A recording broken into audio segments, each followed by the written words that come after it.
Howdy, folks. We're in for part 2 right now of the biography of Ernest Tubb. This was done in 1987. This is part 2 of 4.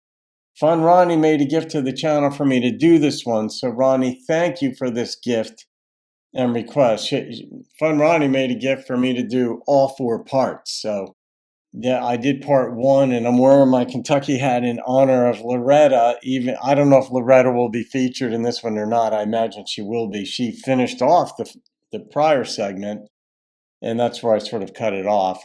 And so anyway, I'm wearing this in honor of, let's just say, Ronnie's love of Loretta and her artistry. So there you go. And Ronnie said that she's just surprised at how few people know about Ernest Tubb, but this is remedying that. One viewer at a time. All right, here we go. Musical history was made in September of 1947 when country moved uptown to New York and Carnegie Hall. Ernest topped the bill for 2 sellout performances. Wow. Upon seeing the size of the crowds, Ernest remarked, "This place would sure hold a lot of hay." However, Ernest's professional popularity was not paralleled in his private life.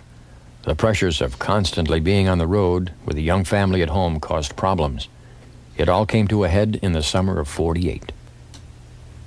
I can remember one of the saddest days of my life, but I'm so thankful that he was thoughtful enough to come and talk to me. It was when my mother and dad divorced back in 1948. I was going to a summer camp at that time for, I think, about 8 weeks of summer. And this was relatively before my birthday, about 4 or 5 weeks or something. And we were sitting, it was like on Sunday morning, about 10 or 11 o'clock, and we were sitting in the amphitheater having Sunday school. And I heard a cough behind me. And I immediately knew it was my dad because I just knew what his cough sounded like. And I turned around, and sure enough, he was standing up there on the walkway behind the amphitheater, and he just kind of waved, and they finished the service, and I got up and ran back there. And he got permission for us to go for a drive, and we got in the car and took off, and he told me that Mother and he were divorcing, and he just wanted me to know, that everything was really all right, that it was just one of those things that couldn't be avoided. 2 years later, Ernest married Aline Adams Carter and began a second family. Ernest eventually had a total of 8 children: Roger Dale, who died as an infant, Justin, and Elaine from his first marriage. Then Erlene, Oline, Ernest Jr., Larry, and Karen with his new wife. Those are some names, Oline. But Ernest never tried to hide his true love of life on the road and the camaraderie of his fun-loving troubadours. We were riding a bus going on our way to London, Ontario. And so I went back there, and they told me how to do it. So go to the door here and tap on the door and see if you can get him up. And somebody said, Ernest gets out of bed in a terrible humor. Said, sometimes he'll throw a boot at you when you open the door. And so I was prepared for anything. But they had warned me, understand? So I went to the door and I opened the door. Ernest, it's time to get up. And he said, And I just knew that boot was going to come flying at me. But he was in a good humor, and there was nothing to it. Those troubadours had all kinds of gags. They could pull anything. They didn't throw boots. He always had his camera out taking pictures. And one day me and Skeeter Davis was on the bus. She was sitting on one side of the aisle, and I was sitting on the other side.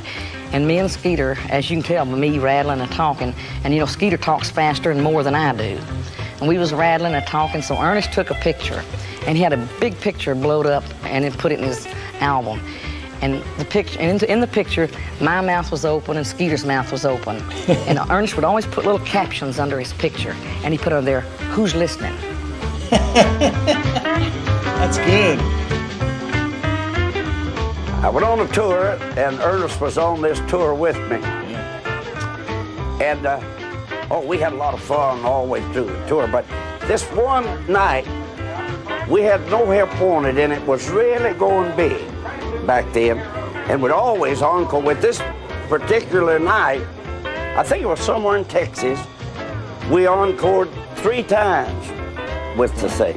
Of course, I was jumping every time. And sometimes I'd stay up longer than I did the others, you know. This night, I really stayed up there a long time. And I came off the stage, and Ernest was standing over on the side there. He said, it's a dang good thing that you can jump, cause boy, you sure can't sing. And now here he He's is, a the ball Texas buster. troubadour, Ernest Tubb. Don't ever kiss no one but me. If you do, dear, you'll break my heart. It's not because I doubt you, but I'm such a fool about you. I've got a jealous loving heart. Cause where there's love, there's jealousy. Good and bad just won't tear apart. They always go together like fair and stormy weather. I've got a jealous loving heart. Yeah. Oh, Billy Bird. Ernest was regarded as a musical innovator when he defied convention by introducing the electric guitar to country music. We even tried it and couldn't. We got one of them things on the up and we couldn't stop it from hollering. And it just bellowed out, and we got rid of that thing right fast. But Ernest stuck to his guns and paved the way for today's electric-based country performers. You're all I need. Interesting. Please don't tear my soul apart. Just say you love me too, dear. Then be careful what you do, dear. I've got a jealous loving heart. Don't ever kiss no one but me. Yep. If you do, dear, you'll break my heart. It's not because I doubt you, but I'm such a fool about you. I've got a jealous loving heart.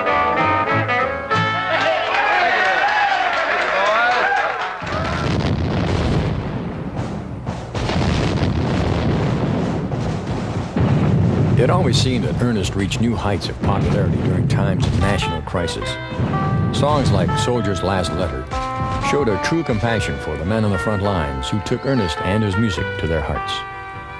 I had wrote to Washington and asked about, how about me going to, my boys going to Korea to entertain. That was in 1953 during the conflict.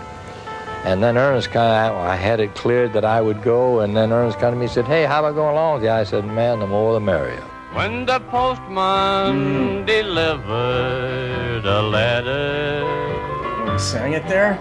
it filled her dear heart full of joy. But she Enormous crowd sitting on these hillsides with their backpacks and their rifles in their laps, and you could hear the planes going by, and they went out and did their shows, and he talked about that for many years afterwards and what it meant to him to be over there.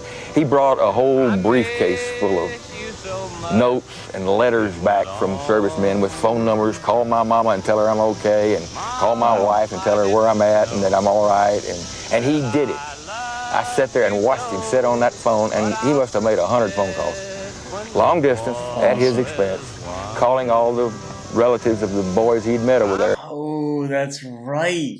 Yeah, long distance back then, and that cost a lot of money. You just had to be careful who you spoke with. You could call local in your immediate town, and that was free. I don't know, it was $10 a month or whatever it cost back then to have your phones all. But I forgot it. That's one reason I love looking at these things too. It just brings you back into the culture and the mindset of the artists and what they were doing. I mean, the Korean War right here. And letting them know that they were all right, and that's just the kind of guy he was. And Servicemen were just one example of the incredible love Ernest had for his fans. He felt he owed everything to the people who had put him on top.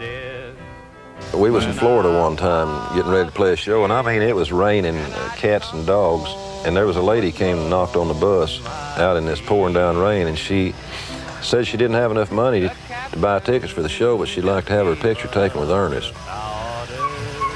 And Ernest put on that old white hat and jumped out there in the pouring down rain, you know, and had his picture taken with this lady. And when he got back in the bus, I said, ain't many people would have done that. He said, well, if she thinks enough of me to drive out here in this pouring down rain to get a picture, well, the least I can do is get out and take it with her. I've seen him sit and sign autographs for fans when he was so tired that I felt sorry for him, because he had worked shows and shows during the day and then sit down and autograph for people afterwards. But never one time did I ever see him get teed off at the fans or anything. It was always, he was thankful and grateful to them for supporting him. Amen to that. Ernest's abundant regard for his fans was sustained by the dedication and constant activities of the record shop run by David McCormick, his agent Hayes Jones, and his fan club and its president, Norma Bartell. It was a big club. We had 2,000 members before the first year was out. And we kept it, or I did. I ran it all by myself, too, because I lived out here where I couldn't, there wasn't anyone to help me. And so I did most of this by myself, but we kept about 3,500 members all through the years. The Ernest Tubb Fan Club is probably the longest-running fan club under one president in all of country music. It all started with a letter. So I finally decided I'd write and tell him that I didn't ask him if I could start a fan club. I just told him. I said, I'm going to start you a fan club. He was selling a songbook at that time, and they were delivering his mail in a pickup truck, maybe 3 times a day, just tons of it. And how my letter ever got any attention, I don't know. But he wrote me, and I nearly fainted. I went to the post office. There it was, and he told me in his first letter that he said, sometimes you may think that I have lost interest or I'm not interested because I'm so busy that I won't be able to keep in touch with you like I'd like to, and you'll think that I'm not interested. But he said, don't ever think that, because he said, I'll never lose interest in anybody that's trying to help me. Wow. During the 1960s, the Grand Ole Opry was at the peak of its popularity and influence. Thousands of dedicated fans made the weekly pilgrimage to the Ryman Auditorium.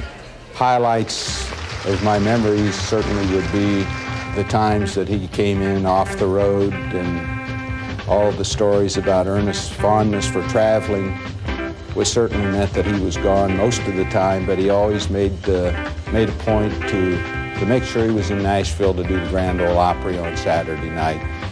Ernest would often drive 1,000 miles just to entertain this special cross-section of America. Me and you went away. You said you'd be back in just a day. You broke in your promise and you left me here alone.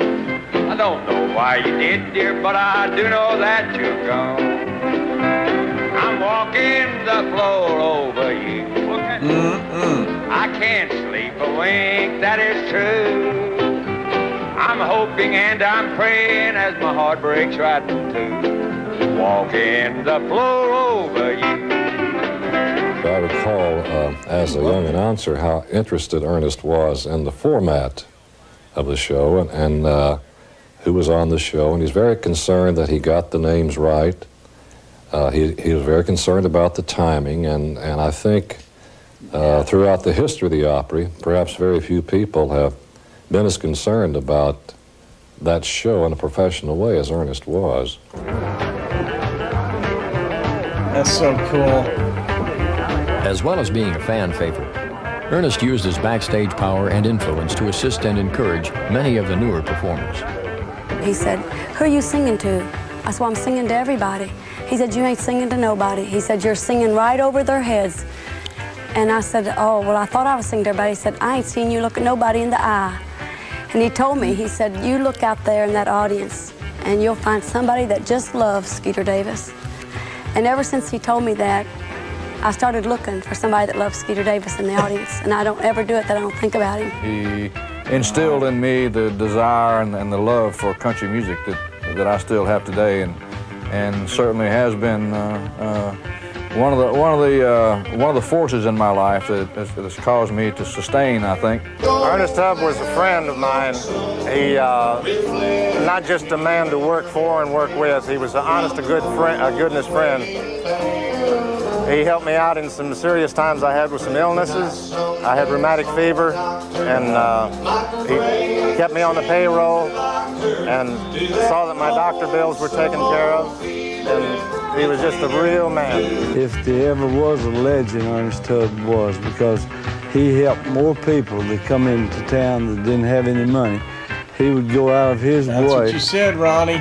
To get them a place to sleep and feed them. I know of a lot of people that he would let come down there and hang around the record shop. But he liked to meet the new artists. He liked to give them encouragement, a pat on the back, which I think was so much appreciated by those youngsters that could look back and say, well, Ernest Tubb introduced me one night on the Grand Ole Opry. That's got to be a great memory for young people. All right, I'm going to cut it right there. Oh, there's a little shot of the Beatles coming off, looks like. I'll stop it right there. That's enlightening, but it's also enlivening. It's just heartening to know that there are people out there who are kind, who look out for others. That preemptive letter that he wrote to the woman who ran his fan club saying, I'm going to get busy. I am busy. I won't be able to stay in touch the way I want to, but don't think I have lost interest, because that would never happen. Anybody who's trying to help me, but I'm just busy. That is a beautiful thing to tell a person, because it sets him up. Okay, he's not blowing me off. He cares, and he cares enough. And it just puts the idea in her head that I am always with you. I just can't always be talking with you or what have you. I love those little vignettes. Those little things just show how thorough a person is, in that he has a social conscience. He cares about other people. Detail-oriented. The one gentleman that said that was it Porter? I don't think it was Porter. But he said that, he saw him staying up after a show for hours on end, and he felt bad for him, for Ernest, because he was so exhausted, but he never turned a fan down. And that takes a special type of person, because it gets routine. It can. Human beings adjust to new circumstances relatively quickly, whether you're a superstar or not. We adjust to our new circumstances. So if you're used to seeing 10,000 fans out there in the audience every time you perform, you get used to it. You adjust. You understand. Your psyche adjusts to it. And then you can be like, well, I got to get back to my bus and blow them off. I went to a show and I was very disappointed in her. Carol Burnett did this. This was, 5-6 years ago, whatever it was, here in New Jersey at the State Theater. And I loved Carol Burnett. And my younger sister and I went together.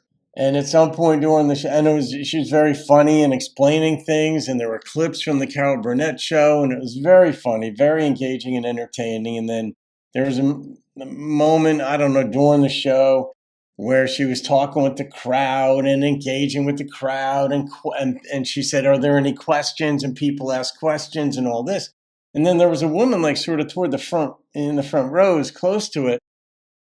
And she said, I know this is, I've come so long. I've wanted to see you for so many years. I finally get to see you. Would it be too much to ask if I could have my picture taken with you? And Carol Burnett could have just sort of like leaned over and go ahead, sweetheart, take the picture. But instead, Carol took about a minute explaining why she couldn't take the picture with her. And that changed my opinion. It did. Not that you can appease everybody, but she could have just, if your concern is that everybody's going to want a picture and I don't have time for that. And Carol at the time was 80 or 82. She was older, less energy. I get that part. But it would have been so simple just to say, click, and then like laughingly just say, okay, guys, that's the one picture I'm doing. I do one every show or whatever. You could say something if you don't have the energy to do it for everybody or what have you. But she took quite a while to explain to this woman who, in such a heartfelt way, said, I've come so long, so many years. I've loved you for decades. And and they're standing right near each other. And Carl Burnett said, no. And here's why I can't take a picture with you. And I'm thinking, good Lord, are you missing the mark? When I hear things like this, I'm like, yes, maybe it's because the way I am, or I would hope to be. And when I hear the resident in another person, I love it. So Ronnie, thank you for this. I love this segment. Loved it. So looking forward to part 3, which will be tomorrow. All right, guys. Thank funRonni for that one. Have a great day. See you on another video and keep rocking the country. And now here he is, the Texas troubadour, Ernest Tubb. Don't ever kiss no one but me. If you do, dear, you'll break my heart.